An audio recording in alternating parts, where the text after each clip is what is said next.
أعوذ بالله من الشيطان الرجيم. بسم الله الرحمن الرحيم.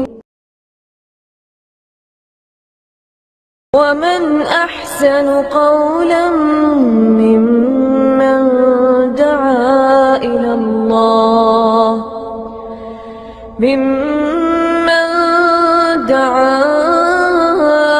الله وعمل صالحا وقال إنني من المسلمين.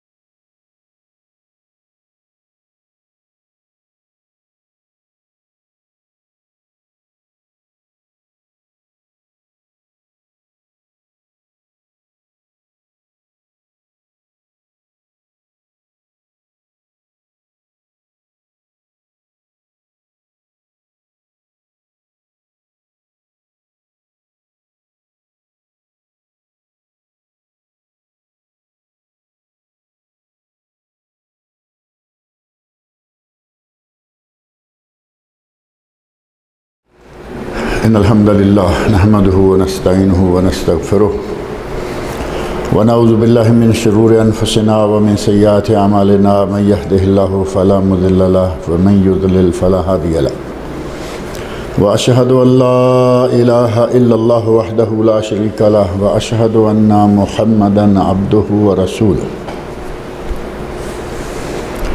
أما بعد فإن خير الحديث كتاب الله وخير الهدي هدي محمد صلى الله عليه وسلم وشر الأمور محدثاتها وكل محدثة بدعة وكل بدعة ضلالة وكل ضلالة في النار.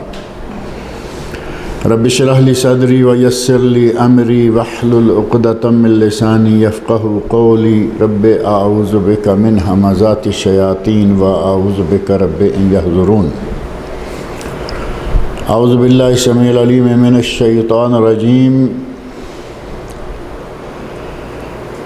والذی یمیتنی ثم یحیین والذی اطمع ان یغفر لی خطیئتی یوم الدین رب هب لی حکما والحقنی بالصالحین واجعل لی لسان صدق فی الآخرین واجعلنی من ورثة جنة النعیم واغفر لأبی انہ کان من الضالین ولا تخزنی یوم یبعثون یوم لا ينفع مال ولا بنون الا من اتى اللہ بقلب سلیم.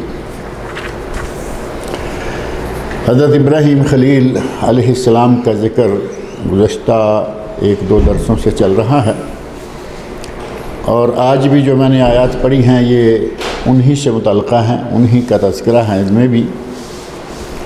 اور جب انہوں نے اپنی قوم کو دیکھا کہ یہ شرک میں لت پت ہیں، ڈوبے ہوئے ہیں، اور دوسرے خاص ان کے والد وہ بھی نہ صرف مشرک تھے بلکہ لوگوں کے لیے شرک کی فیکٹری کھولے ہوئے تھے. وہ بت بناتے تھے، بت ساز تھے، جن کا نام قرآن کریم نے آزر بتایا ہے. قرآن کریم میں ان کے والد کا نام آزر موجود ہے، لیکن عجیب بات یہ ہے کہ بعض لوگ تاریخ نگار اور سیرت نگار بھی پتہ نہیں کیا وجہ ہے کہ قرآن کی واضح نص کو چھوڑ کر کہتے ہیں کہ نہیں، ان کے والد کا نام طارق تھا اور یہ آزر چچا تھے. ابھی نعوذ باللہ قرآن میں اللہ کو کیا ضرورت تھی غلط بیانی کرنے کی؟ اللہ رب العزت کا تو ہر قول سچ ہے. الحق واقول الحق، قرآن نے کہا اللہ فرماتے ہیں کہ میں صرف حق ہی کہتا ہوں. اللہ کہے کہ ابراہیم کے والد کا نام آزر ہے اور مولوی ساری دنیا کے مل کر بھی کہیں اور تاریخ دان کہیں کہ طارق ہے، یہ بات ماننے کے لائق نہیں ہے. قرآن میں باقاعدہ آزر کا لفظ موجود ہے اور ابراہیم علیہ السلام کے والد کے لیے. بہرحال آزر نہ صرف مشرک تھے مشرک تھا، بلکہ وہ مشرکین کے لیے بت بھی تیار کیا کرتے تھے، گویا کہ بت ساز فیکٹری کے مالک تھے۔ ابراہیم علیہ السلام کو اللہ رب العزت نے شروع سے ہی راہ ہدایت پہ رکھا ہوا تھا، اور یہ بات طے ہے کہ انبیاء کرام کو اللہ شروع سے ہی اپنی نگرانی میں رکھتا ہے، خاص نگرانی میں۔ ہمارے نبی صلی اللہ علیہ وسلم کو نبوت ملی 40 سال کی عمر میں، لیکن سیرت کی کتابوں میں آپ پڑھتے ہیں کہ آپ میں کوئی ایسی بات نہیں تھی جس کو گناہ کہا جائے اور آپ نے وہ کیا ہو، وہ شرک ہو، وہ بدعت ہو، وہ دیگر فسق و فجور ہو، کوئی گناہ نبی اکرم صلی اللہ علیہ وسلم کی تاریخ میں، آپ کی حیات میں 40 سال میں بھی ثابت نہیں۔ بعد میں تو نبوت مل گئی۔ تو یہ انبیاء کا خاصہ رہا ہے کہ اللہ انہیں اپنے خاص تحفظ میں رکھتا ہے۔ ابراہیم علیہ السلام کو اللہ نے اپنا خلیل بنایا، اور یہ ہو نہیں سکتا تھا کہ بچپن میں وہ اپنے باپ کے ساتھ تعاون کرتے۔ اس فیکٹری کے، اس کارخانے کے کسی کام میں ابراہیم علیہ السلام کا کوئی تعاون نہیں تھا۔ بالآخر اللہ رب العزت نے انہیں نبوت عطا فرمائی، اور صرف نبوت نہیں بلکہ ساتھ ہی خلت بھی۔ اللہ نے نبی بھی بنایا، رسول کا درجہ دیا، اور خلیل ہونے کا لقب بھی عطا فرمایا کہ تو ہمارا خلیل ہے۔ تو حضرت ابراہیم علیہ السلام نے دیکھا کہ یہ میری قوم، میرا والد، یہ سارے لوگ بت پرست ہیں، تو انہیں باقاعدہ سوال و جواب کیے، جو گزشتہ درس میں بات گزری کہ کیا تمہاری یہ باتیں سنتے ہیں؟ جب تم انہیں پکارتے ہو تو کیا یہ تمہاری بات سنتے ہیں؟ تمہیں کوئی نفع یا نقصان دیتے ہیں؟ هل يسمعونكم اذ تدعون او ينفعونكم او يضرون؟ کوئی نفع کوئی نقصان تمہیں پہنچاتے ہیں؟ انہیں اب نفع نقصان تو کوئی ملتا نہیں تھا، اور اپنے بتوں کے لیے کچھ ایسا سننے کو بھی وہ تیار نہیں تھی۔ ان کا عجیب جواب ہوا، کہنے لگے بل وجدنا آباءنا كذلك يفعلون، ہم نے تو اپنے ماں باپ کو ایسے کرتے دیکھا، لہٰذا ہم بھی ایسا ہی کر رہے ہیں اور ایسا ہی کریں گے۔ یہ ہے احمقانہ جواب اور جاہلانہ جواب، جو آج بھی موجود ہے۔ آج بھی آپ کسی کو شرک کی مذمت کرتے یا کسی کو غیر اللہ کی پوجا کے سلسلہ میں کچھ کہیں کہ یہ غیر اللہ کی پوجا ہے، یہ شرک ہے، یہ ناجائز ہے، تو ہمارے لوگ آج بھی کہتے ہیں لو جی ہمارے باپ دادے سب یہی کرتے آئے، تو آج یہ کیسے گناہ ہو گیا اور کیسے سے؟ وہی عادت جو ابراہیم علیہ السلام کی امت میں، قوم میں، وہی عادت جو نبی اکرم صلی اللہ علیہ وسلم کی قوم میں، انہوں نے بھی یہی کہا، مشرکین مکہ نے کہا کہ ہم وہی کریں گے ما وجدنا علیہ آباءنا، جس پر ہم نے اپنے آبا و اجداد کو پایا۔ اور ایک جگہ ہے ما الفینا علیہ آباءنا، جہاں جس پر ہم نے اپنے والدین کو پایا، ماں باپ کو پایا، آبا و اجداد کو پایا۔ تو یہ پرانی عادت چلی آ رہی ہے۔ انہوں نے بھی اپنے بتوں کے نفع نقصان کی تو کوئی بات نہیں کہی، اس کو چونکہ وہ کہہ بھی نہیں سکتے تھے، تو کہہ دیا کہ ہم نے اپنے ماں باپ کو اسی پر پایا ہے۔ قال افرأیتم ما کنتم تعبدون، ابراہیم علیہ السلام کہتے ہیں کہ تمہارا خیال کیا ہے جنہیں تم پوج رہے ہو، اور انتم و آباؤکم، تم بھی اور تمہارے ماں باپ بھی، و آباؤکم الاقدمون، تمہارے پہلے ماں باپ بھی، یہ سب جو پوج رہے ہیں، کچھ خبر ہے کہ یہ کیا ہیں، ان میں کیا ہے، ان کی صلاحیت کیا ہے، ان کے پاس کیا ہے، یہ تمہیں کیا دے سکتے ہیں، تم سے کیا چھین سکتے ہیں؟ ساتھ فرمایا انہم عدو لی الا رب العالمین، یہ جتنے بھی بت ہیں، جتنے بھی تمہارے صنم ہیں، یہ سارے کے سارے میرے دشمن ہیں۔ ایک موحد آدمی جو اللہ کی توحید نشر کر رہا ہے، بیان کر رہا ہے، تو ظاہر ہے کہ اس طرح کے بت، اس طرح کے صنم، یہ جتنی بھی جگہ ہوں گی، یہ اس موحد اور صاحب توحید کے دشمن شمار ہوں گے۔ تو فرمایا کہ میرا رب العالمین ہے، بس میں اسی کو پکارتا ہوں، اسی سے مانگتا ہوں، اور اسی نے مجھے پیدا کیا۔ آگے وہ باتیں ذکر کر دیں، الذی خلقنی فہو یہدین، جس نے مجھے بنایا، مجھے اس دنیا میں بھیجا، میری تخلیق فرمائی، فہو یہدین، اور وہی میری رہبری بھی فرماتا ہے، میری رہنمائی وہ کرتا ہے، میں ادھر ادھر کے ٹیڑھے ترچھے راستے پر نہیں چلتا۔ والذی هو یطعمنی ویسقین، جو مجھے کھلاتا ہے، جو مجھے پلاتا ہے، وَإِذَا مَرِضْتُ فَهُوَ یشفین، اور جب میں بیمار ہو جاتا ہوں تو وہی مجھے شفا دیتا ہے۔ گزشتہ درس میں آپ کو یاد ہوگا میں نے کہا کہ ہسپتالوں میں خاص طور پر یہ آیت، ہسپتال کسی مسلمان کا ہونا چاہیے اور مسلمان بھی اصلی ہو، برائے نام مسلمان نہیں۔ برائے نام مسلمانوں کے یہاں کیا کچھ ہوتا ہے، اللہ تعالیٰ ان لوگوں کو ہدایت دے۔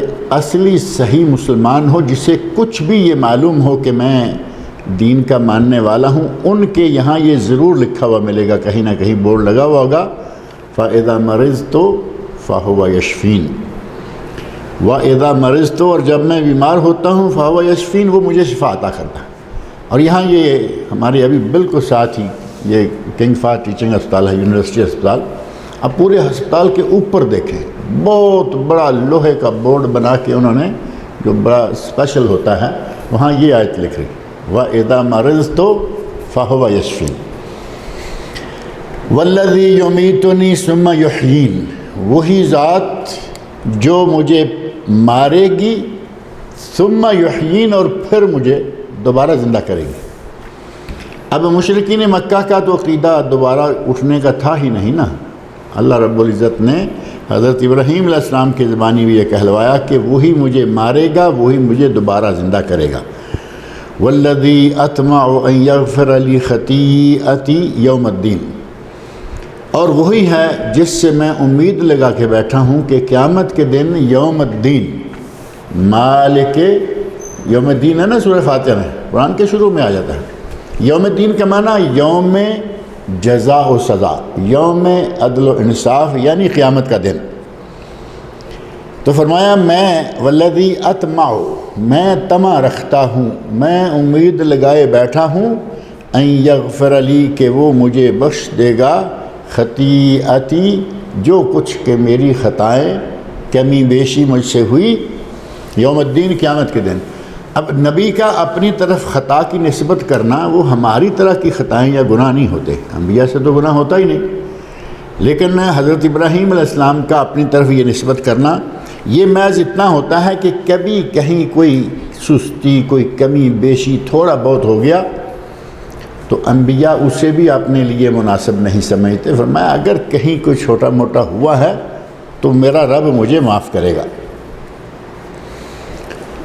رب ہب لی حکماً والحقنی بالصالحین، اے اللہ مجھے حکم، ایک تو یہ ہوا کہ قوت فیصلہ، حکم کا معنی فیصلہ ہوتا ہے نا، مجھے قوت فیصلہ عطا فرما کہ میں کوئی فیصلہ کروں تو ایسا ہو کہ وہ فیصلہ صحیح عین عدل و انصاف کے مطابق ہو۔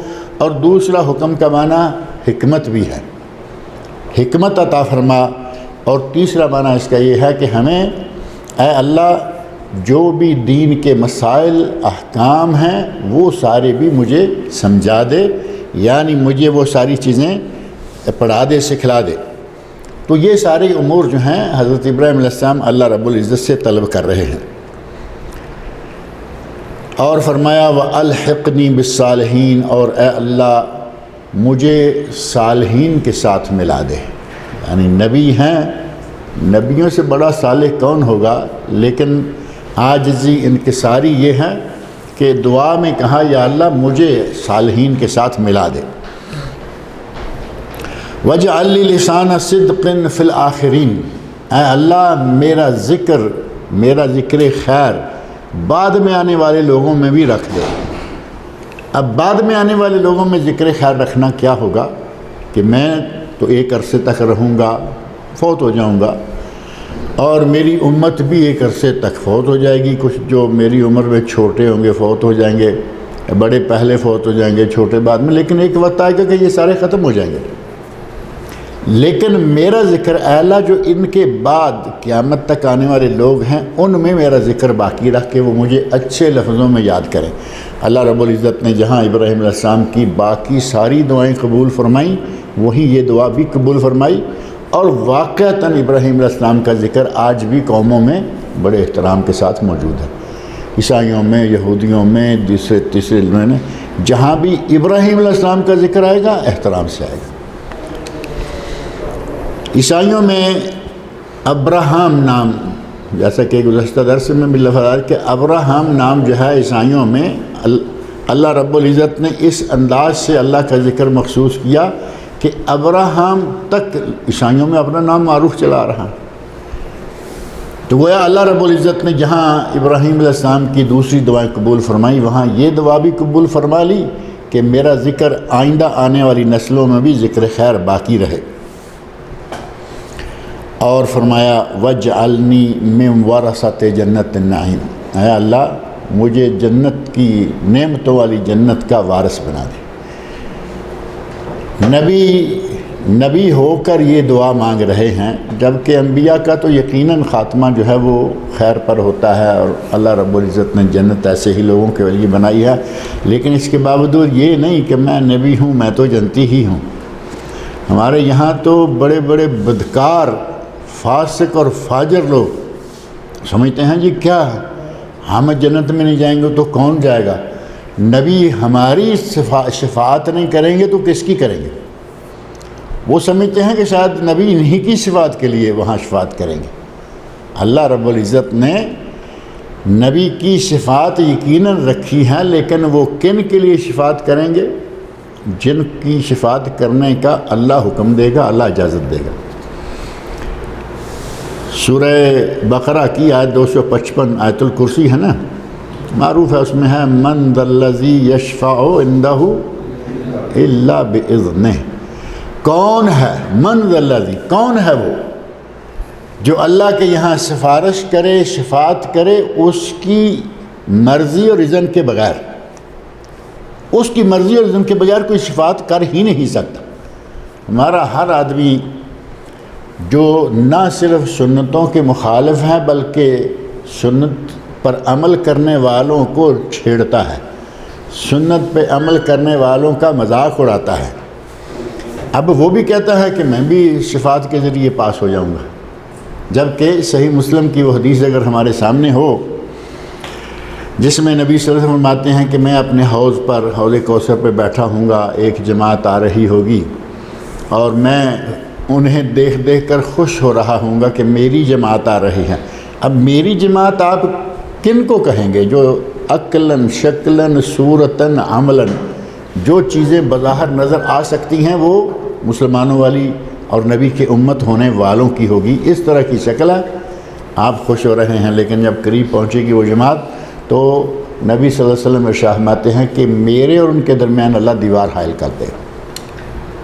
میں کہوں گا کہ یہ کیا ہوا، یہ تو میرے امتی تھے، تو اللہ رب العزت کہے گا انک لا تدری ما احدث بعدک، صحیح مسلم کے الفاظ ہیں، اے میرے نبی تو نہیں جانتا کہ انہوں نے تیرے بعد تیرے دین میں کیا کیا بدعتیں ایجاد کی تھی۔ یعنی یہ بدعتی لوگ ہیں، سنتوں کے نام پر یہ بدعتوں پر عمل کرتے رہے، تو نہیں یہ باتیں جانتا، اس لیے یہ اس جگہ سے پانی پینے کے لائق نہیں ہیں، حوض کوثر ان کے لیے نہیں ہے۔ اب جب بے شمار مولویوں کا یہ حال ہوگا تو فاسق و فاجر آدمی اٹھ جائے اور کہے جی ہمارے لیے اس بات نہیں کریں گے تو کس کے لیے ہوگی؟ عجیب بات ہے نا۔ اللہ رب العزت نے انبیاء کو یقیناً جنت کا وارث بنایا، لیکن اس کے باوجود ان کے یہاں یہ تکبر نہیں، یہ بڑائی نہیں، بلکہ وہ جنت مانگتے رہے۔ یہاں حضرت ابراہیم خلیل جیسے انسان جو 1,24,000 انبیاء میں سے بہترین شخص، 313 یا 314 رسولوں میں سے بھی ایک بہترین شخص، اور جو 5 اولو العزم من الرسل اللہ نے قرآن میں قرار دیے کہ یہ 5 عظیمت والے رسول ہیں، ان میں سے بھی ایک، اتنے مقام والے آدمی لیکن کہہ رہے ہیں یا اللہ مجھے نعمتوں والی جنت عطا فرما۔ تو ہمیں چاہیے یا نہیں کہ ہر وقت یہ دعا مانگا کریں کہ یا اللہ جہنم سے بچا لے، یا اللہ ہمیں جنت عطا فرما۔ اور ایک دعا مانگی وغفر لأبی انہ کان من الضالین، اے اللہ میرے باپ کو بخش دے، یہ گمراہوں میں سے تھا، میرے باپ کو بخش دے، یہ گمراہوں میں سے تھا۔ یہ دعا اپنے والد کے لیے کی، لیکن پہلے یہ دعا مانگی یا مانگتے رہے کچھ عرصہ۔ جب یہ معلوم ہو گیا کہ میرا والد صرف گمراہوں میں سے نہیں تھا بلکہ اللہ کے دشمنوں، مشرکوں اور کافروں میں سے تھا، اس کے بعد یہ دعا مانگنا حضرت ابراہیم علیہ السلام نے ختم کر دیا۔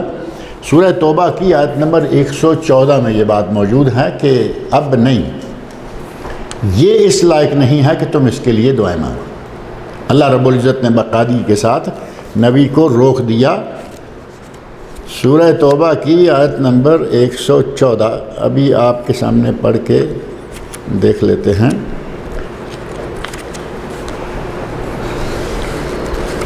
اللہ رب العزت نے اپنے عظیم انبیاء کے والد ہو، بیٹا ہو، بیوی ہو، جو عمل نہیں کرتا اس کی کوئی حیثیت اسلام میں نہیں ہے۔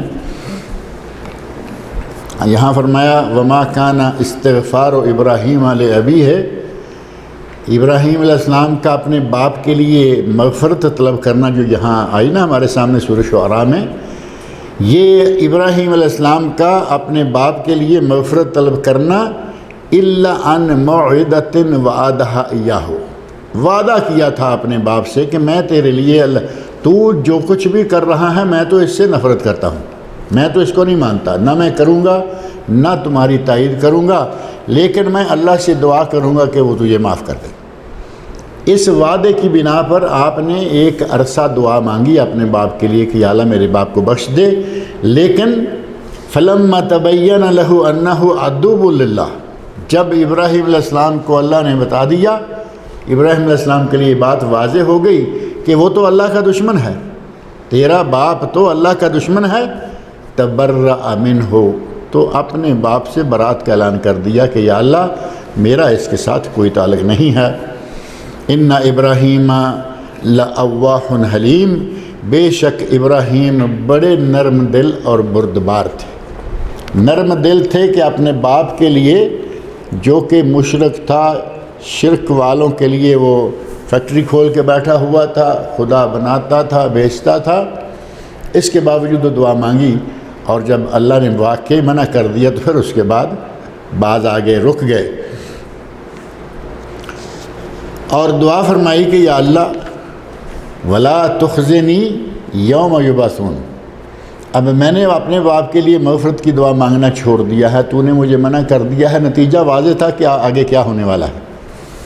اب یہ تھا کہ قیامت کا دن ہوگا، میرے والد کو اگر جہنم میں ڈالا جائے گا اور میں ان کو دیکھوں گا، لوگ دیکھیں گے، تو اس وقت میرا حال کیا ہوگا؟ یاد رکھے رسوائی ہے یا نہیں کہ لو جی یہ ابراہیم خلیل کا باپ۔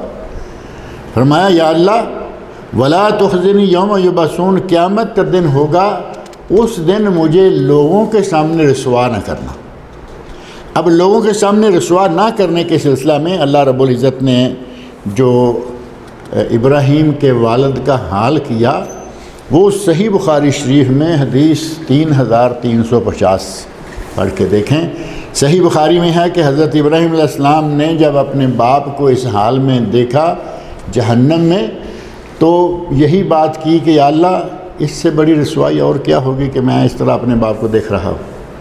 تو اللہ رب العزت حضرت ابراہیم علیہ السلام کے والد کا یہ حال کریں گے کہ نجاست میں لتھڑا ہوا ایک بجو تو معروف ہے نا، یہ جانور قبریں کھودنے والا وہی ہے نا، قبریں کھودتا ہے، مردے کھاتا ہے، گندا قسم کا جانور ہے، غلاظت میں گندگی میں لتھڑے ہوئے بجو کی شکل بنا کے جہنم میں پھینک دیا جائے گا کہ اس کی شکل کو دیکھ کے یہ نہ کہے کہ یہ ابراہیم کا باپ ہے، ابراہیم علیہ السلام کو رسوائی کا سامنا نہ کرنا۔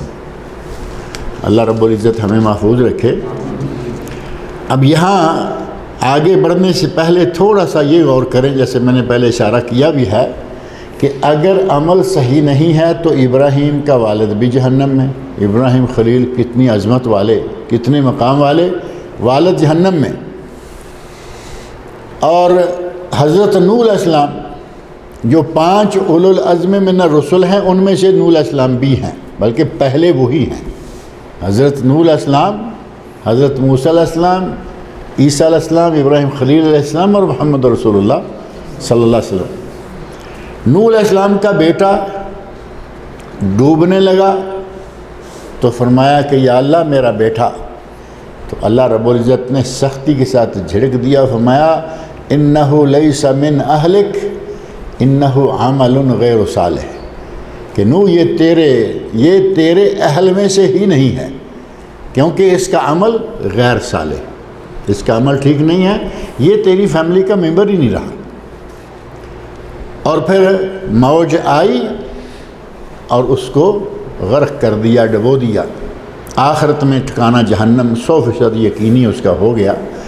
اسی طرح حضرت لوط علیہ السلام کی بیوی اور حضرت نوح علیہ السلام کی بیوی، اللہ رب العزت نے ان دونوں عورتوں کے لیے بھی سورہ تحریم کے آخر میں یہ آیت موجود ہیں کہ ان دو مومن عورتوں اور ان دو انبیاء کی بیویوں کا ذکر، دو مومن عورتیں حضرت مریم اور حضرت آسیہ، فرعون کی بیوی عیسیٰ علیہ السلام کی والدہ، یہ مومن عورتوں کی مثال دی، اور دو ان عورتوں کی مثال دی کانتا تحت عبدین من عبادنا صالحین، ہمارے دو نیک بندوں کے ساتھ ان کی بیویاں تھیں، کانتا تحت عبدین من عبادنا صالحین، اور ان دونوں کا ٹھکانہ جہنم ہوا۔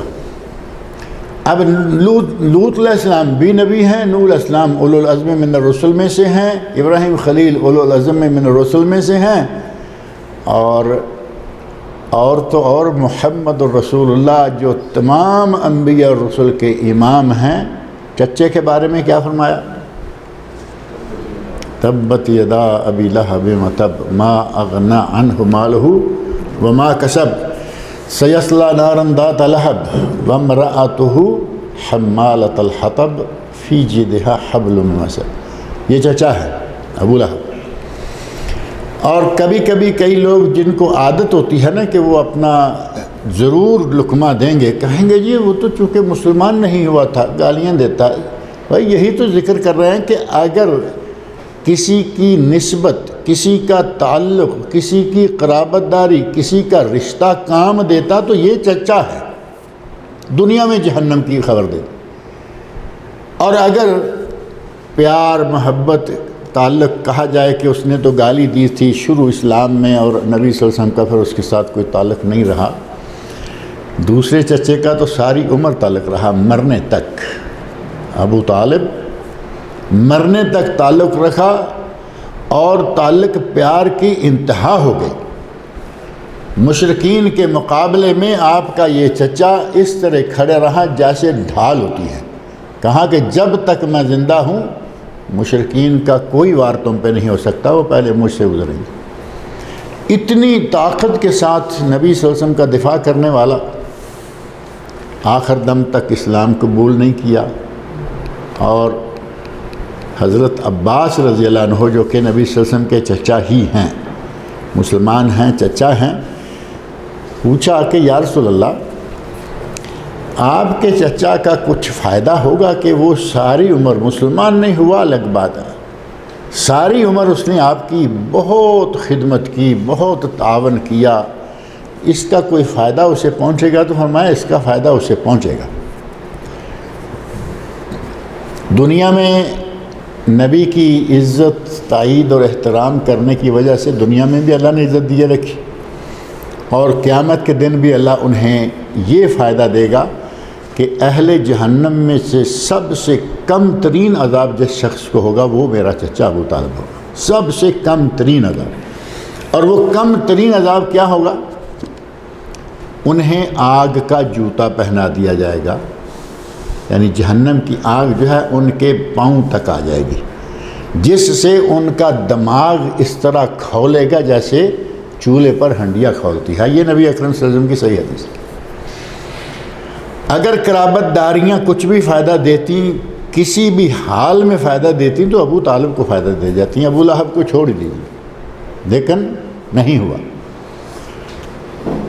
یہاں حضرت ابراہیم علیہ السلام اتنی عظمت والے ہیں، باپ کا کیا حال ہے؟ صحیح بخاری کی حدیث آپ کے سامنے آ گئی کہ اللہ رب العزت اسے بھی جہنم میں ڈالے گا، لیکن ابراہیم علیہ السلام کی خاطر کہ یہ شکل لوگ نہ دیکھ پائیں، غلاظت میں لتھڑے ہوئے، یعنی غلاظت میں لت پت، بجو بھی اور پھر وہ بھی گندا، اس حال میں کر کے اللہ آزر کو، ابراہیم علیہ السلام کے والد کو جہنم میں ڈالے گا۔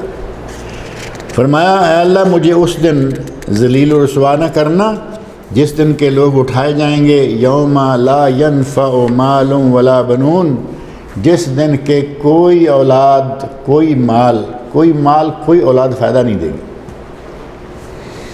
اگر عمل اچھا نہ ہو تو بھتیجا نبی ہے، عمل اچھا نہ ہو شوہر نبی ہے، عمل اچھا نہ ہو باپ نبی ہے، عمل اچھا نہیں ہے تو کچھ بھی نہیں۔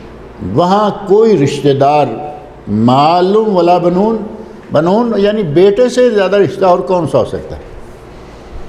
اولاد کام نہیں آئے گی اور مال کام نہیں آئے گا۔ وہاں یہ ڈالر اور یہ ریال اور یہ دینار یہ کسی کام نہیں آئیں گے، چاہے اور وہاں ہوگا کہاں یہ ڈالر والر یا ریال، پاؤنڈ اور یورو اور کیا کہیں گے، اپنے روپے سے شروع کرتے ہیں بات۔ وہاں تو روپیہ ہوگا ہی نہیں، وہاں تو روپیہ ہوگا ہی نہیں، کیونکہ جب یہاں سے غسل دے کے تیار کر کے، بعض علماء نے ایک بات کہی ہے، بڑی اچھی بات ہے، کہتے ہیں کہ دیکھو کفن کو جیب ہی نہیں ہوتی۔ کبھی سنا ہو کہ کفن بنایا گیا اور اس کو جیب لگائی گئی ہو کہ اس میں اس کا اقامت ڈال دیں گے، بطاقت ڈال دیں گے، آئی ڈی ڈال دیں گے، اس میں 4 پیسے ڈال دیں گے، یہ جاتے ہوئے راستے میں بھوک لگے تو کھانا۔ کفن کو جیب ہی نہیں ہے۔ نبی صلی اللہ علیہ وسلم ارشاد فرماتے ہیں کہ 3 چیزیں قبر تک جاتی ہیں، 3 چیزیں قبر تک بندے کے ساتھ جاتی ہیں، اور ان میں سے 2 واپس آ جاتی ہیں، 1 وہاں رہ جاتی ہے ساتھ۔ اور ان 3 چیزوں میں سے جو قبر تک جاتی ہیں ان میں سے مال اور اہل و عیال، یہ 2 چیزیں قبر تک جاتی ہیں۔ باپ ہے، بیٹا ہے، بیوی تو نہیں جاتی عورت، لیکن اس کا شوہر ہے اور بیٹے بیٹیاں جو بھی ہیں، جو بھی قبرستان تک گیا ان کے پاس ظاہر ہے کہ پیسے بھی ہوتے ہیں، جیب سے خالی تو ظاہر ہے کہ کوئی رہتا نہیں، پیسے لیے ہوئے تو پیسے بھی وہاں گئے، اہل و عیال، دوست احباب، قرابت دار وہ بھی سب وہاں گئے، مٹی کے نیچے دبایا اور دعا کی اور چل دیے۔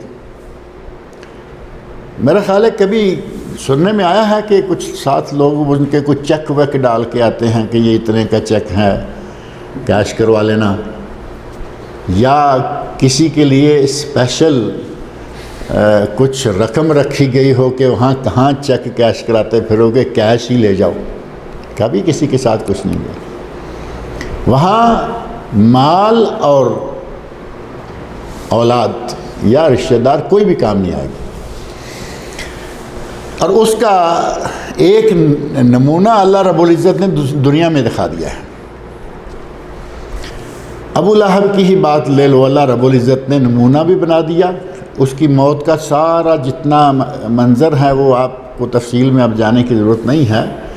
وہ مرا ایک ایسی بیماری میں مبتلا ہو کر کے حکیموں نے کہہ دیا کہ اس کے قریب کوئی نہ جائے، اللہ نے انتظام کرنا تھا۔ اس کے کوئی قریب نہیں جا رہا، دور سے دھکیل کے روٹی قریب کر دیتے ہیں، وہ کھاتا ہے، بس جتنے دن جیا مر گیا، کسی کو یہ پتہ نہیں، بدبو آنے لگی تو کہا گیا کہ اس کو دفن کر دو۔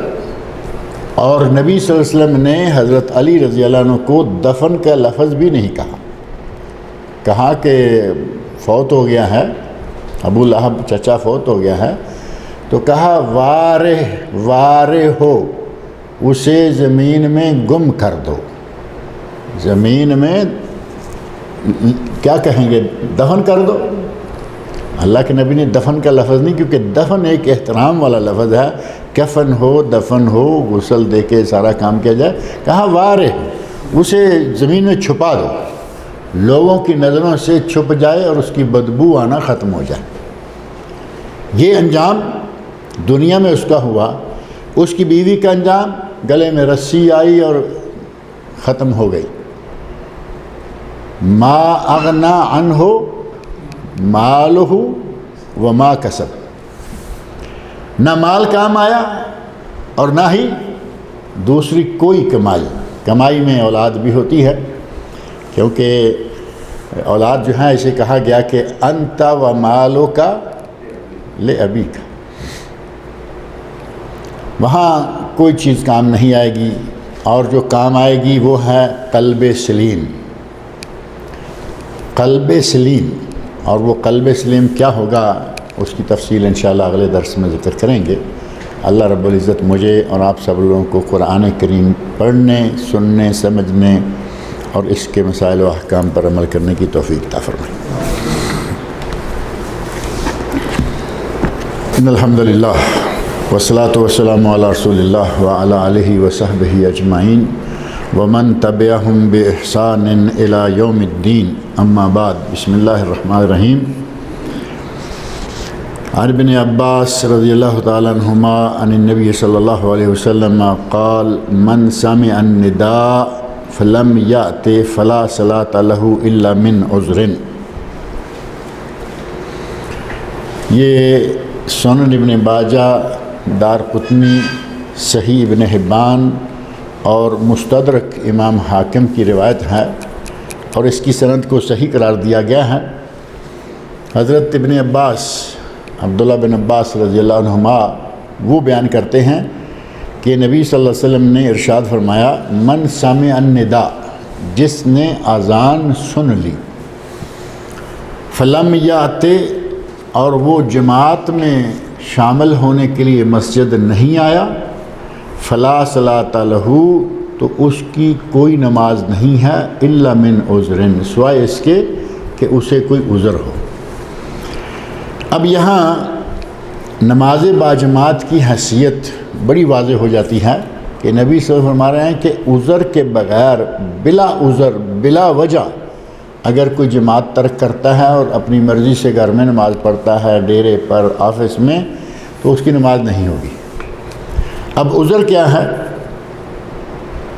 بعض روایات میں عذر کے بارے میں بھی بتایا گیا کہ بیماری عذر ہے۔ آدمی بیمار ہے، اذان تو سنتا ہے لیکن مسجد میں نہیں آ سکتا۔ اور بارش بھی ایک عذر ہے، بارش چل رہی ہے، مسجد میں جائے گا، بھیگ جائے گا۔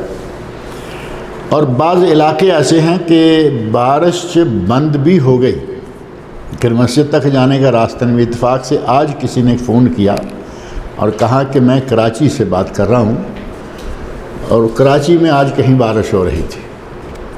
کہا کہ بارش اتنی ہوئی ہے کہ اب بارش تھم چکی ہے، لیکن کیچڑ، گندگی، پانی گلیوں میں اتنا ہے کہ مسجد تک جانا محال ہے، بچ کے جانا، یعنی کہ آدمی کے کپڑے گندے نہ ہوں گے، مشکل۔ تو میں نے وہی بات یہاں کی جو ان کو کہا ہے کہ اگر واقعتاً ایسا ہے جو آپ بتا رہے ہیں، بعض دفعہ ہوتا ہے کہ بارش ختم ہوئی، تھوڑا بہت کیچڑ ہے، لیکن کہیں نہ کہیں سے نکلنے کے لیے راستہ ہے۔ اگر گنجائش ہے تو جماعت میں جا کے نماز پڑھو، اور اگر آپ سمجھتے ہیں کہ کوئی راستہ نظر نہیں آتا، پانی گندا ہے، اس کے اندر سے گزرنا پڑے گا، یا کیچڑ اتنا ہے کہ اس کے اندر سے گزریں گے تو کپڑے بھی خراب ہوں گے، تو پھر نماز جو ہے وہ گھر میں پڑھ لو، اگلی نماز تک اللہ تعالیٰ آسانی کرے گا۔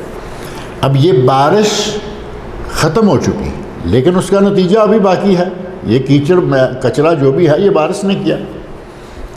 تو بارش بھی عذر ہے اور مرض بھی عذر ہے۔ اور بعض اہل علم نے ان کے ساتھ ذکر کیا کہ بہت زور کی ہوا اور یخ بستہ ہوا۔ یخ بستہ ہوا یہاں تو میرا خیال ہے کیا ہوگی، کچھ ملکوں میں جیسے روس ہے یا کچھ یورپ کے ملک ہیں جہاں یخ تو سمجھتے ہیں آپ، یخ ہے برف، ایسی ہوا کہ جس کے ساتھ برف بھی پڑ رہی ہے اور آدمی بہت ہی مشکل کے ساتھ اس میں باہر نکل سکتا ہے۔ اگر ایسی ہوا ہے یخ بستہ تو اس میں بھی آپ نماز گھر میں اکیلے پڑھ سکتے ہیں، یا پھر کسی چیز کا خوف ہے۔ بعض دفعہ کوئی شکل ایسی ہو جاتی ہے کہ باہر نکلیں گے، کرفیو لگا ہوا ہے، کرفیو میں آدمی دلیری دکھائے کہ نہیں جی میں تو مسجد میں جاتا ہوں، وہ گھر سے نکلے گا وہ گولی مار دیں گے پولیس والے، ان کو آرڈر ہے۔ تو یہ خوف ہے یہ شکل ایک ہے، ایسی کوئی بھی شکل ہو سکتی ہے۔ کسی دشمن کا خوف ہے، آدمی کسی دشمن سے ڈرتے ہوئے گھر میں داخل ہو گیا، اذان ہو گئی، اب باہر نکلتا، وہاں بندوق لے کے کھڑا ہے۔ اگر اس طرح کی شکل میں خوف ہے، بارش ہے، یخ بستہ ہوا ہے یا مرض ہے تو وہ گھر میں نماز پڑھے، ورنہ وہ مسجد میں باجماعت نماز پڑھے۔ اس سے پتہ چلتا ہے کہ نماز باجماعت ادا کرنا بہت اہم ہے۔ یہ نہیں کہ جب چاہے جہاں چاہے اپنی ہی مصلی ڈالا اور نماز پڑھنا شروع کر دیا، وہ نہیں ہونا چاہیے۔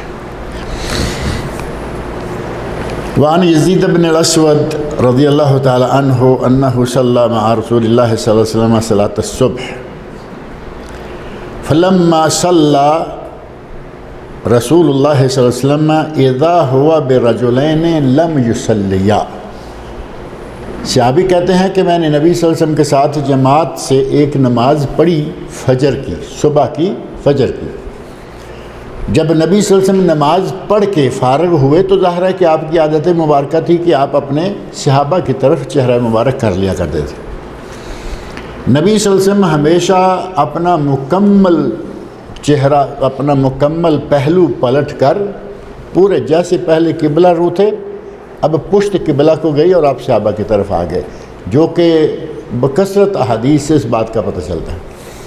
اصل سنت یہ ہے، کچھ لوگ سستی سے یا ایک خاص وجہ ہے کہ وہ گھوم کے دائیں طرف منہ کر کے بیٹھ جاتے ہیں۔ سستی سے میں اس لیے کہہ رہا ہوں کہ کہیں مجھے لگتا ہے کہ وہ نظریہ نہیں ہے جو میں ذکر کرنے جا رہا ہوں، لیکن وہ بس تھوڑا سا پہلو پلٹا تو ایک چھوٹا سا جھٹکا لگانے سے آدمی دائیں طرف تو ہو جاتا ہے نا۔ پیچھے کے لیے 2-3 مرتبہ تھوڑا تھوڑا کر کے یا اچھے طریقے سے پورا گھومنا گھٹنے پر کوئی اتنا مسئلہ تو نہیں۔ بہرحال اگر یہ صرف سستی کے نتیجہ میں ہے تو کوئی بات نہیں، سنت کے خلاف ہے۔ لیکن اگر یہ اس لیے ہے کہ گھوم کے دائیں طرف منہ کر کے بیٹھ جاتے ہیں کہ سامنے کیا ہے، پاکستان انڈیا سے دائیں طرف منہ کر کے بیٹھیں تو سامنے بغداد شریف آتا ہے، شیخ عبد القادر جیلانی رحمۃ اللہ علیہ کا شہر، 11ویں والی سرکار، اور کیا کیا ان کے بارے میں روایات اور کہانیاں اور حکایتیں کہاوتیں مشہور ہیں۔ تو وہ اس طرح منہ کر کے بیٹھتا ہے، اور ہمارا وہ طبقہ جو پاک و ہند میں شرک بدعت یہ وہ میں بڑا لت پت ہے، وہ تو آپ کو معلوم ہے نا کہ وہ کعبہ سے بھی تقریباً، اگر کہیں کہ کعبہ سے بھی زیادہ وہ بغداد کی سرکار کو مانتے ہیں تو شک نہیں ہوگا۔ ایک میرا خیال ہے پنجابی شاعر کہتا ہے، سانو بغداد دیاں گلیاں کافی نے، سانو مکے دی کوئی لوڑ نہیں۔ اردو اس کا یہ ہے کہ ہمیں بغداد کی گلیاں کافی ہیں، ہمیں مکے کی کوئی ضرورت نہیں۔ اب جب یہاں اتنا گند بھرا ہوا ہوگا دماغ میں اور وہ آدمی دائیں طرف منہ کرے گا تو سیدھی سی بات ہے کہ یہ وہی بات کر رہا ہے کہ مجھے کعبے کی طرف کیا اور ادھر ادھر کیا، نماز تو پڑھنی پڑی ادھر منہ کر کے، اب میں اپنے کعبے کی طرف بیٹھتا ہوں اور دعا مانگوں گا تو میرا منہ ادھر ہوگا۔ یہ انتہائی خرافات پر مبنی بات ہے کہ ایسا کیا جاتا ہے۔ نبی صلی اللہ علیہ وسلم ایسا کبھی، آپ صحابہ کرام کی طرف رخ انور فرما لیتے، آپ نے صحابہ کرام کی طرف رخ انور پھیرا، دیکھا کہ آگے تھوڑا دور جا کے کونے میں 2 لوگ بیٹھے ہوئے، 2 نوجوان ہیں۔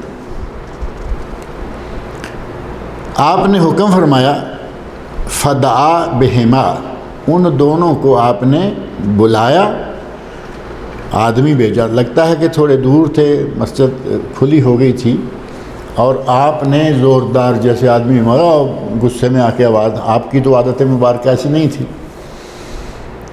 آپ نے کسی آدمی کو بھیجا، کیونکہ آگے والے لفظ جو ہے نا فجیع بہما، انہیں لایا گیا، یہ نہیں ہے وجاء، وجاء ہوتا نا تو ہوتا کہ یہ دونوں آئے، آپ نے بلایا اور وہ آئے، یہاں ہے کہ آپ نے بلایا اور انہیں لایا گیا، آدمی جا کے انہیں لے کے آئے۔ ترعد فرائسہما، ان کے کندھے خوف کے مارے کانپ رہے تھے. بلائے گئے کہ آؤ تمہیں نبی صلی اللہ علیہ وسلم ملایا ہے. نبی صلی اللہ علیہ وسلم کی ذات گرامی اتنی حلیم، اتنی نرم دل، اتنی شفیق، اتنی مہربان، جس کا کوئی شمار ہی نہیں ہے. اللہ رب العزت جس کے بارے میں فرمایا انکا لعلی خلق عظیم، ان کے اخلاق کے بارے میں یا ان سے کسی کو ڈر آئے کیسے ہو سکتا تھا؟ لیکن اللہ رب العزت نے آپ کو اتنی عظمت اور اتنا جلال دے رکھا تھا کہ وہ جب وہاں سے چلے کہ ہمیں بلایا گیا ہے تو وہ کانپنے لگے. فرائس کا یہ جو گوشت ہے نا، اس گوشت کو کہتے ہیں فرائس، یعنی ان کے کندھے کانپ رہے تھے جب وہ لائے گئے. فقال لہما، نبی اکرم صلی اللہ علیہ وسلم نے ان سے مخاطب ہو کر فرمایا ما منعکما ان تصلیا معنا، نوجوانوں تمہیں ہمارے ساتھ نماز پڑھنے سے کس چیز نے روکا؟ یعنی میں اسلام پہ رہا تم وہاں بیٹھے ہوئے ہو، اس کا مطلب کہ تم نے جماعت کا وقت پا لیا لیکن نماز میں شریک نہیں ہوئے، کیا وجہ ہے؟ قالا، ان دونوں نے کہا قد صلینا فی رحالنا، اے اللہ کے رسول ہم نے اپنے ڈیرے پر، رحال رحل الا صلوا فی رحالکم ہے نا، کہ اگر بارش ہو رہی ہو تو اذان میں یہ الفاظ حی علی الصلاۃ کی بجائے الا صلوا فی رحالکم کہہ لو. تو وہ کہتے ہیں کہ یا رسول اللہ ہم اپنے ڈیرے پر ہم نے یہ نماز پڑھ لی، وہاں سے نماز پڑھ کے چلے اور آپ کے پاس تشریف حاضر ہوئے. قال، نبی اکرم صلی اللہ علیہ وسلم نے ان کی یہ بات سن کر فرمایا فلا تفعلا، تو آئندہ کبھی ایسا نہ کرنا کہ تم مسجد میں آؤ اور آ کے بیٹھ جاؤ اور آگے جماعت ہو رہی ہو. اذا صلیتما فی رحالکما، اگرچہ جب تم اپنے گھر میں نماز پڑھ بھی چکے ہو، اپنے ڈیرے پہ اپنے گھر پہ تم نے نماز پڑھ لی ہے، تب بھی تم ایسا نہ کرو، ایسا مت کیا کرو. ثم اذا صلیتما فی رحالکما ثم ادرکتم الامام، تم نے اپنے ڈیرے پر نماز پڑھ لی اور پھر مسجد میں گئے تو امام جماعت کروا رہا ہے، تم نے امام کو جماعت کرواتے ہوئے پا لیا. ولم یصلی، اور ابھی نماز نہیں پڑھی، امام کو پا لیا انہوں نے ابھی نماز نہیں پڑھی، نماز یعنی جماعت کے دوران تم پہنچ گئے. فصلیا معہ، تو اس کے ساتھ نماز پڑھنا شروع کر دو، تم بھی جماعت میں شامل ہو جاؤ. فإنہا لکما نافلہ، یہ تمہارے لیے نفل ہو جائے گا، یہ نماز نفل ہو جائے گی. بیٹھے رہنے کو جائز قرار نہیں دیا، اور یہاں کوئی ایسا آپ نے اشارہ نہیں دیا کہ آپ کی یہ نماز جو ہے نفل کون سی ہوگی. بیٹھے رہنے کو جائز قرار نہیں دیا، جماعت میں شامل ہونا ہے. یہ اشارہ نہیں دیا کہ یہ نماز کون سی ہو تو ایسا کرنا ہے، آپ نے ایسا کچھ نہیں کہا. اس کا معنی یہ ہو کہ پانچوں نمازوں میں سے جب بھی ایسا ہو تم جماعت میں شامل ہو جاؤ. بعض اہل علم نے انہوں نے ایک اپنی طرف سے نقطہ چھوڑا ہے کہ فجر کے بعد، عصر کے بعد یہ نہیں ہونا چاہیے. فجر کی نماز میں شامل ہوں، ایک نماز پڑھ لی دوبارہ نہیں، کیونکہ وہ فجر کے بعد والی نماز ہو گئی نا. عصر کے بعد پھر بھی وہ چونکہ مکروہ اوقات ہیں نوافل کے لیے جو آدمی خود سے اپنی مرضی سے پڑھے. یہ تو نبی صلی اللہ علیہ وسلم کا حکم ہے کہ تم نے پڑھنا ہے، اور جماعت سے پڑھ رہے ہو، اکیلے اٹھ کے نفل نہیں پڑھ رہے، تمہیں ایک سبب موجود ہے اور نبی صلی اللہ علیہ وسلم کا ارشاد موجود ہے کہ جب تم آؤ امام جماعت کرا رہا ہو شامل. کسی نماز کا آپ نے ذکر نہیں کیا کہ اس میں ہونا اور اس میں نہیں ہونا. فَإِنَّهَا لَكُمْ نَافِلَةٌ، دوسرا مسئلہ یہ کہ یہ تمہارے لیے نافلہ ہو جائے گی. فَإِنَّهَا لَكُمْ نَافِلَةٌ، اب یہاں بھی مسئلہ ہے کہ جو ابھی نماز پڑھی ہے آپ نے یہ نافلہ ہو جائے گی یا جو پہلی پڑھی تھی وہ نافلہ ہو جائے گی. اب یہاں یہ بھی واضح طور پر بات نہیں ہے. بعض نے کہا کہ یہی جو پڑھی ہے نافلہ ہو جائے گی، بعض نے کہا کہ نہیں، پہلی نافلہ ہو جائے گی جو اکیلے پڑھی تھی، اور یہ باجماعت فرض ہو جائے گی اور جماعت کا ثواب اللہ تعالیٰ دے گا۔ دونوں میں سے کوئی بھی شکل ہو، اس میں کوئی ایسا مسئلہ نہیں ہے۔ اصل بات یہ ہے کہ نماز پڑھنا ہے، جماعت کے ساتھ شامل ہونا ہے، بیٹھنا نہیں ہے۔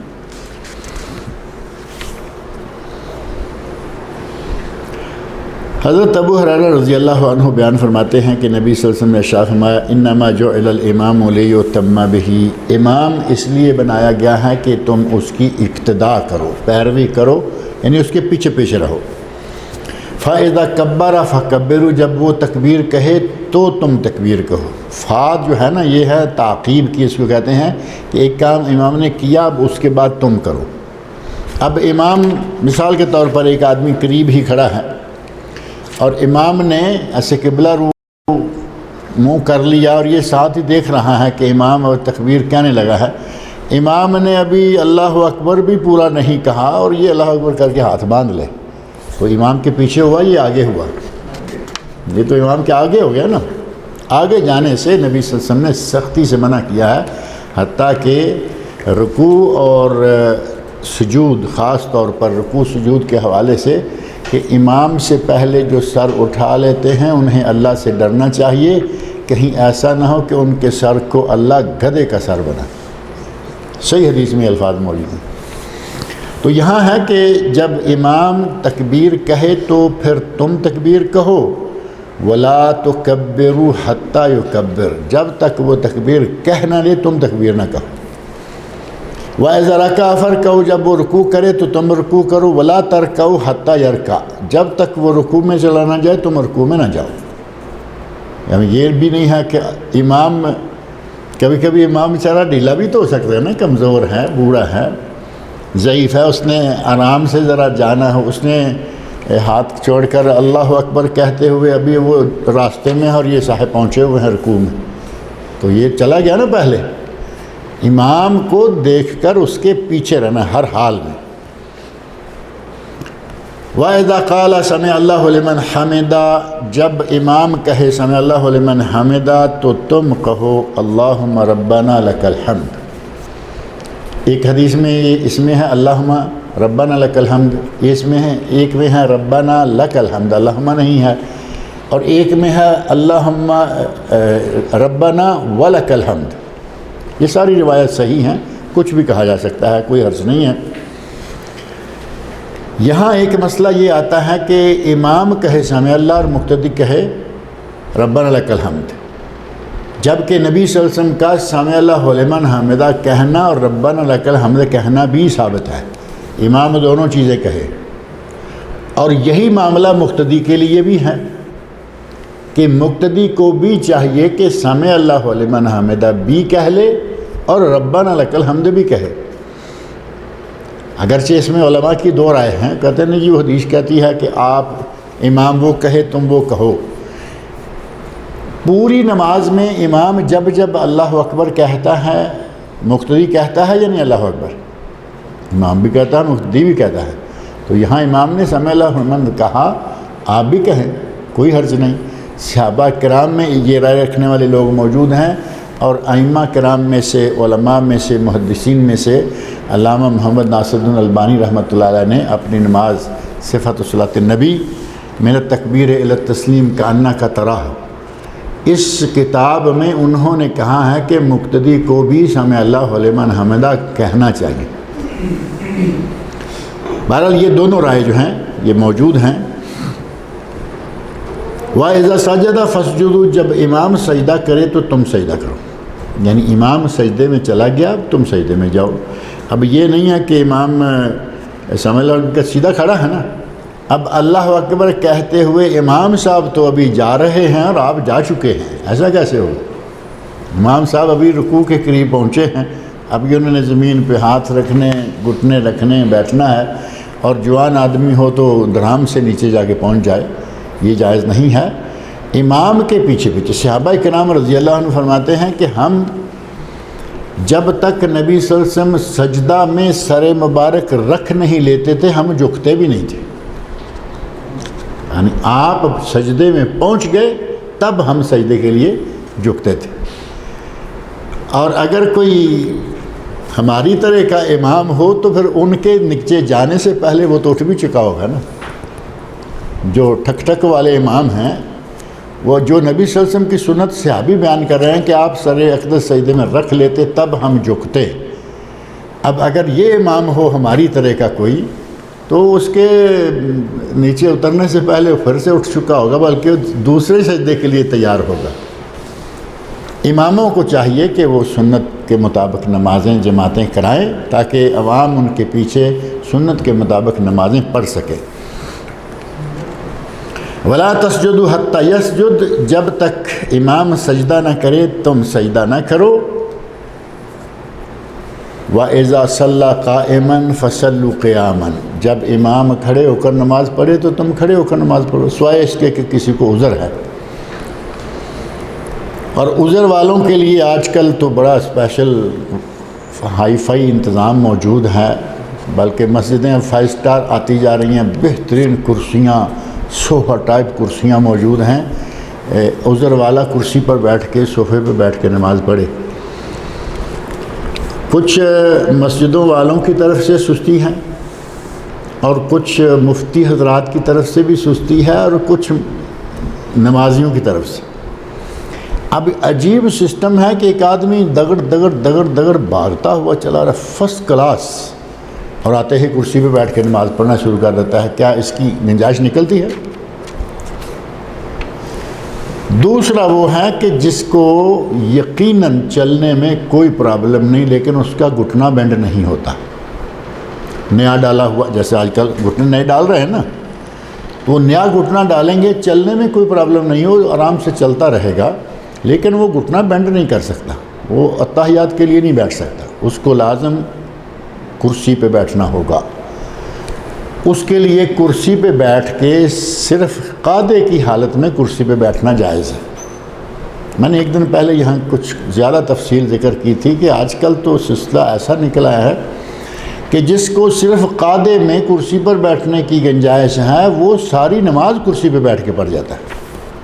یعنی تھوڑا سا بیٹھنا تو گنجائش تھی، کہاں کہ اب کرسی ہے فرسٹ کلاس. آپ نے کچھ مسجدوں میں دیکھا ہوگا، کچھ مسجدوں میں تو ذرا تھوڑی ہلکے کرسیاں ہوتی ہیں نا پلاسٹک ٹائپ، کچھ مسجدوں میں باقاعدہ جو ٹیک لگانے کے لیے نرم صوفہ ٹائپ جگہ بنی ہوتی ہے، انہی صوفہ ٹائپ چیزوں میں جگہ جگہ وہ کرسیاں بنا دی گئیں، پیچھے باقاعدہ اس کے ٹیک لگانے کے لیے جگہ ہے، اس کو بند کر دیں گے نماز کے بعد تو وہ ایسے سیدھا بھی ہو جائے گا. اب اتنی اچھی کرسی دیکھ کے وہ تو کہتے ہیں کہ ساری نماز ہی کرسی پہ پڑھ، جبکہ صحیح بات یہ ہے کہ یہ عمل قطعاً ناجائز ہے. یہ جو کرسی کا سسٹم اس طرح کا نکال دیا نا، مسجدوں کا کرسی کلچر جو ہے یہ سنت کے مطابق نہیں ہے. نبی اکرم صلی اللہ علیہ وسلم نے ایک شخص کو ایسے سجدے کے لیے کوئی چیز اٹھاتے ہوئے دیکھا تو اٹھا کے پھینک دیا، کہا نہیں سجدہ زمین پہ کر سکتے ہو تو کرو، نہیں تو جہاں تک کر سکتے ہو کرو، اپنی اصل حالت میں کوئی چیز اٹھا کے رکھنے کی ضرورت نہیں ہے. لیکن سجدے کو رکوع سے تھوڑا زیادہ کر لو. اب مثلا جیسے جھکنا ہے تو اگر یہاں تک سجدے کے لیے جھک سکتا ہے تو ظاہر ہے کہ رکوع کے لیے ذرا اس سے کم رکھ لے گا. یہ نبی اکرم صلی اللہ علیہ وسلم کی تعلیمات سے پتہ چلتا ہے. ہمارے یہاں آج کل اس کا کھاتا بہت کھول دیا گیا. مسجدوں میں کرسیاں رنگا رنگ لا کے رکھی ہیں، فولڈنگ کرسیاں، ریڈی میڈ بنی بنائی کرسیاں، صوفے میں صفوں کے اندر لگی ہوئی کرسیاں. اور پھر بعض لوگوں نے تھوڑا سا یہ اہتمام کیا کہ کرسی ایک سائیڈ میں رکھی صف کے آخر میں، تاکہ صف جو ہے نا وہ ڈسٹرب نہ ہو. آپ کچھ لوگوں کو دیکھیں گے سینٹر میں رکھ کے، ادھر سینٹر ادھر سینٹر، آگے لوگ پیچھے لوگ، دائیں لوگ بائیں لوگ، اور رکھنے کا انداز بھی بڑا عجیب. جب یہ کھڑے ہوتے ہیں تو صف سے یہ 2 بالشت آگے کھڑے ہوتے ہیں، جہاں تک کرسی کا پچھلا پاؤں آیا ہے صف میں. اب بیٹھے ہوئے ٹھیک ہے یہ برابر آ جائیں گے، لیکن کھڑے ہوئے 2 بالشت آگے ہوں گے یا نہیں؟ ایسے لگتا ہے جیسے یہ بھی امام ہی ہیں، امام کی طرح یہ 2 فٹ آگے بڑھ کے کھڑے ہو سکتے ہیں. نہیں تو کرسی کو کھینچیں گے، آگے کریں گے، پیچھے کریں گے، کیا کریں؟ کرسی کو پیچھے کرو، سارا ٹائم میں پیچھے رہو. اگر کرسی سائیڈ پہ ہوگی تو کوئی ڈسٹرب بھی نہیں ہوگا. اب جب کرسی درمیان میں رکھ کے بیٹھیں گے, پیچھے والا تو ڈسٹرب ہوا نا ایک آدمی کم از کم. بہت ساری چیزیں ہیں کہ جو ہماری لاپرواہی کی وجہ سے داخل ہوتی جا رہی ہیں اور لوگ اعلیٰ طول عمل کیے جا رہے ہیں. اگر کسی کو کسی طرح کی بہت مجبوری ہے تو اس وقت کے لیے کرسی استعمال کر سکتا ہے, ورنہ کرسی کا استعمال صحیح نہیں ہے. وَإِذَا صَلَّى قَائِدًا فَصَلُّوا قُعُودًا أَجْمَعِينَ. امام کھڑے ہو کے نماز پڑھے تم کھڑے ہو کے پڑھو, امام بیٹھ کے پڑھے تو تم سارے بھی بیٹھ کے پڑھو. ایک وقت تھا کہ یہ حکم تھا, نبی اکرم صلی اللہ علیہ وسلم کو چوٹ آ گئی, آپ بیمار ہوئے تو اس طرح ہوا, لیکن بعد میں آپ نے بیٹھ کر پڑھی اور صحابہ نے کھڑے ہو کر پڑھی.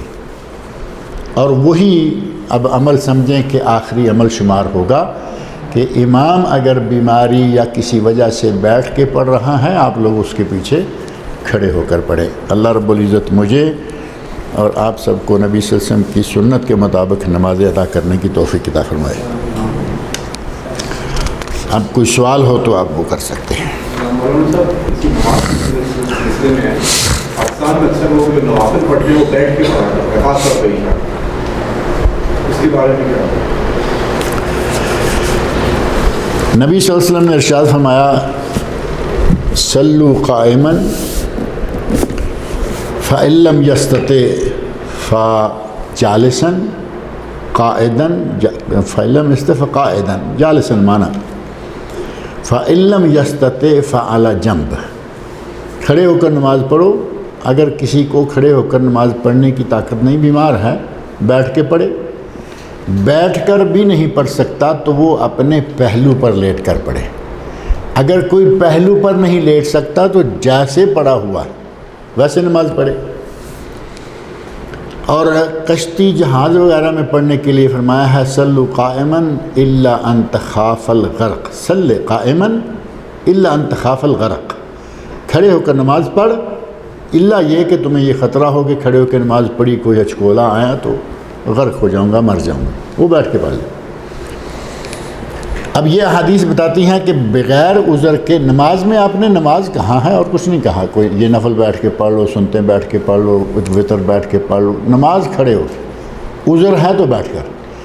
اور بغیر عذر کے اگر فرض بیٹھ کر پڑھے گا تو نماز نہیں ہوگی, نہیں ہوگی, قبول ہی نہیں ہوگی. اور اگر بغیر عذر کے نفل بیٹھ کر پڑھے گا تو ثواب ملے گا آدھا. حدیث میں واضح طور پر الفاظ موجود ہیں. یہ نبی صلی اللہ علیہ وسلم کا خاصہ ہے کہ آپ بیٹھ کر بھی پڑھیں تو ثواب پورا. اور آپ تو بیٹھ کر پڑھتے کب تھے؟ ہماری طرح, گھوڑے کی طرح ماشاءاللہ صحت ہیں, تندرست ہیں, توانا ہیں, ہٹے کٹے ہیں, جوان ہیں, بیٹھ جائیں گے نماز پڑھنے کے لیے. نبی اکرم صلی اللہ علیہ وسلم رات کو آدھی رات اللہ کے حضور کھڑے تہجد پڑھنے کے بعد آخر میں 2 رکعتیں جو بیٹھ کے پڑھ رہے ہیں, آپ اندازہ کر سکتے ہیں کہ ہر آدمی اس وقت تھکا ہوا ہو سکتا ہے. 1 گھنٹہ لگا لیں آپ, 2 گھنٹے 3 گھنٹے چھوڑ دیں. نبی اکرم صلی اللہ علیہ وسلم کا تہجد تو ظاہر ہے کہ ہماری طرح کا تہجد نہیں تھا نا. آپ یہی سمجھ لیں کہ ایک آدمی 1 گھنٹہ مسلسل 2 ٹانگوں پہ 2 پاؤں پہ کھڑا رہے, وہ تھکتا ہے یا نہیں؟ ایک جگہ رک کے رہنا, یہ بھی نہیں کہ تھوڑا آ رہا تھوڑا جا رہا, نہیں, ایک ہی جگہ کھڑا ہے, پاؤں وہی جگہ ہے, اٹھتا ہے بیٹھتا ہے لیکن کہیں جا نہیں رہا. نبی صلی اللہ علیہ وسلم نے 2 رکعتیں بیٹھ کر پڑھی, جس کو یہ سنت بنا کے اپنے لیے عشاء کے ساتھ اور ظہر عصر سب جگہ لگائے بیٹھے ہیں. آپ نے 2 رکعتیں بیٹھ کر پڑھی, لیکن سحری کے وقت تہجد کے بعد. اگر کوئی وہ کام کر سکتا ہے تو کرے, کوئی حرج نہیں. لیکن یہ کہ مغرب کے 2 نفل بیٹھ کے, ظہر کے 2 نفل بیٹھ کے, عشاء کے 2 نفل بیٹھ کے, پھر آخر میں 2 نفل بیٹھ کے, ہے نا. عشاء کے لیے تو 4 نفل ہیں, 4 سنت 4 فرض, 2 سنت 3 وتر, 2 نفل, 17 رکعتیں بنائی ہیں. جی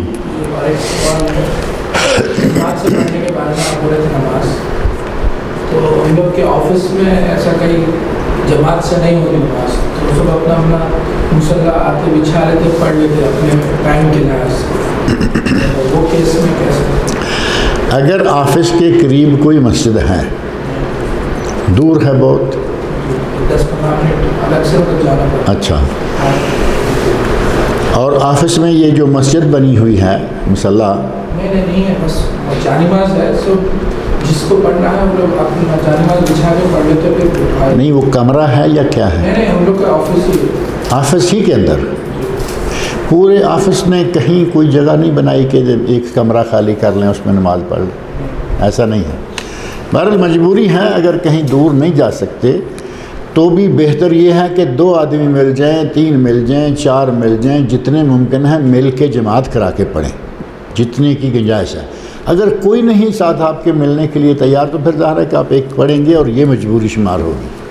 اسی سے متعلقہ سوال ہے، مسجد بھی ہے لیکن دفتر کے اندر بھی ایک انہوں نے مصلی بنایا ہوگا۔ علامہ ابن باز رحمۃ اللہ علیہ کا فتویٰ کچھ عرصہ پہلے ہمارے دفتروں میں لگایا گیا تھا کہ اگر مسجد قریب ہے تو دفتر میں نماز نہیں ہوتی، اگر مسجد قریب ہے تو دفتروں کی بنائی ہوئی مسجد یا مصلی جو ہے یہ صرف ظہر کے لیے یا ظہر عصر اور مغرب تک حد ہوتا ہے، اس میں فجر اور عشاء تو حد ہوتی نہیں۔